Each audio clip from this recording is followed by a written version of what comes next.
ఈసారి ICC champions trophy 2025ను Pakistan నిర్వహిస్తుంది. ఫిబ్రవరి 19న ప్రారంభమయ్యే ఈ మెగా టోర్నమెంట్ కోసం స్టేడియాల సంసిద్ధతపై పాకిస్తాన్ క్రికెట్ బోర్డు పీసీబీ హామీ ఇచ్చినప్పటికీ భద్రతపై అనేక అనుమానాలున్నాయి. 28 ఏళ్ల తర్వాత పాకిస్తాన్ అంతర్జాతీయ క్రికెట్ టోర్నమెంట్ నిర్వహిస్తున్నందున కఠిన భద్రతా ఏర్పాట్లు చేపడుతుంది. భారత క్రికెట్ జట్టు ఈసారి కూడా పాకిస్తాన్లో మ్యాచ్లు ఆడదని స్పష్టమైంది.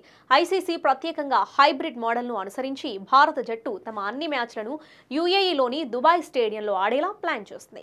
పాకిస్తాన్కు భద్రతా సంబంధిత సమస్యలు ఉండటంతో ఆ దేశం ఆటగాళ్ల రక్షణకు ప్రత్యేక చర్యలు తీసుకుంటుంది.